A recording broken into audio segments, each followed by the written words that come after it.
आज हम भगवत गीता का दूसरा अध्याय शुरू कर रहे हैं। श्रीमद् भगवत गीता के दूसरे अध्याय को सांख्य योग के नाम से भी जाना जाता है। संजय उवाच तं तथा कृपयाविष्टम् अश्रुपूर्णकुलेक्षणम् विषीदान्तामिदं वाक्यम् उवाच मधुसूदनः। इस श्लोक में संजय ने कहा, करुणा से व्याप्त शोकयुक्त अश्रुपूरित नेत्रों वाले अर्जुन को देखकर मधुसूदन कृष्ण ने ये शब्द कहे। श्री भगवान उवाच कुटस्थवाकश्मलं मेदम् विषमे समुपस्थितम् अनार्यजुष्टमस्वर्ग्यम् अकीर्तिकरमर्जुन। श्री भगवान ने कहा, हे अर्जुन, तुम्हारे मन में यह कल्मश आया कैसे? यह उस मनुष्य के लिए तनिक भी अनुकूल नहीं है जो जीवन के मूल्य को जानता हो। इससे उच्च लोक की नहीं अपितु अपयश की प्राप्ति होती है। क्लेब्यमास्मगमः पार्थ नैतत्त्वयुपपद्यते क्षुद्रं हृदय दौर्बल्यं त्यक्त्वोत्तिष्ठ परन्तप। इस श्लोक में भगवान कह रहे हैं, हे प्रथापुत्र, इस हीन नपुंसकता को प्राप्त मत हो, यह तुम्हें शोभा नहीं देती। हे शत्रुओं के दमन करता, हृदय की शूद्र दुर्बलता को त्याग कर युद्ध के लिए खड़े हो जाओ। अर्जुन उवाच कथं भीष्ममहं संख्ये द्रोणं च मधुसूदन इषुभिः प्रतियोत्स्यामि पूजार्हवरिसूदन। इस श्लोक में अर्जुन ने कहा, हे शत्रुहंता, हे मधुसूदन, मैं युद्ध भूमि में किस तरह भीष्म तथा द्रोण जैसे पूजनीय व्यक्तियों पर उलटकर बाण चलाऊंगा। गुरुना हत्वा हि महानुभावन् श्रेयो भोक्तुं भिक्षयामापिह लोके हत्वार्थकामं स्तु गुरुनीयैव भुञ्जीय भोगान् रुधिरप्रदिग्धान्। अर्जुन ने आगे कहा, ऐसे महापुरुषों को जो मेरे गुरु हैं, उन्हें मारकर जीने की अपेक्षा इस संसार में मेरे लिए भीख मांगकर खाना अच्छा है। भले ही वे सांसारिक लोभ के इच्छुक हों, किंतु हैं तो मेरे गुरुजन ही। यदि उनका वध होता है तो हमारे द्वारा भोग्य प्रत्येक वस्तु उनके रक्त से सनी होगी।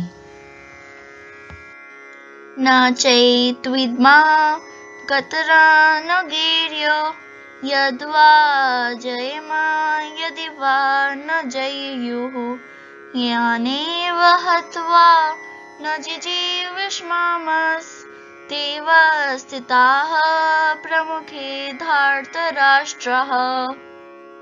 अर्जुन आगे कहते हैं, हम यह भी नहीं जानते कि हमारे लिए क्या श्रेष्ठ है, उनको जीतना या उनके द्वारा जीते जाना।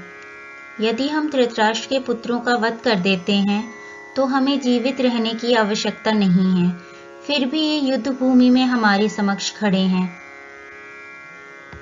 कार्पण्य दोषो पहत स्वभावः पृच्छामि त्वां धर्मसमुद्धर्चिताः यच्छ्रेयः सानिचितं ब्रूहि तन्मे शिष्यस्तेऽहं साधिमां त्वां प्रपन्नम्। अर्जुन आगे कहते हैं, अब मैं अपनी कृपण दुर्बलता के कारण अपना कर्तव्य भूल गया हूँ और सारा धैर्य खो चुका हूँ। ऐसी अवस्था में मैं आपसे पूछ रहा हूँ कि जो मेरे लिए श्रेष्ठकर हो उसे निश्चित रूप से बताएं। अब मैं आपका शिष्य हूँ और आपका शरणागत हूँ, कृपया मुझे उपदेश दें। न हि प्रपश्यामि ममापनुद्यात् यच्छोकमुच्छोषणं निन्द्रियाणम् अवाप्य भूमा असपत्नमृद्धं राज्यं सुरनामपि चाधिपत्यम्। अर्जुन आगे कहते हैं, मुझे ऐसा कोई साधन नहीं दिखता जो मेरी इंद्रियों को सुखाने वाले इस शोक को दूर कर सके। स्वर्ग पर देवताओं के अधिपत्य की तरह इस धन धान्य संपन्न सारी पृथ्वी पर निष्कंटक राज्य को प्राप्त करके भी मैं इस शोक को दूर नहीं कर सकूंगा। संजय उवाच एवमुक्त्वा ऋषिकेशं गुडाकेशः परन्तप न योत्स्येति गोविन्दम् उक्त्वा तूष्णीं बभूवः। इस श्लोक में संजय ने कहा, इस प्रकार कहने के बाद शत्रुओं का दमन करने वाला अर्जुन श्री कृष्ण से बोला, हे गोविंद, मैं युद्ध नहीं करूंगा, और चुप हो गया। तमुवाच ऋषिकेशः प्रहसन्निव भारत सेनयोरुभयोर्मध्ये विषीदन्तम् इदं वचः। इस श्लोक में संजय ने कहा, हे भरतवंशी धृतराष्ट्र, उस समय दोनों सेनाओं के मध्य शोकमग्न अर्जुन से कृष्ण ने मानो हंसते हुए ये शब्द कहे। श्री भगवानुवाच अशोच्यान् अन्वशोचस्त्वं प्रज्ञावान् दार्श्य भाषसे गतासून् अगतासूंश्च नानुशोचन्ति पंडितः।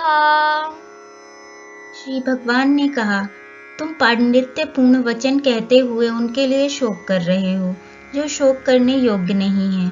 जो विद्वान होते हैं वे ना तो जीवित के लिए ना ही मृत के लिए शोक करते हैं।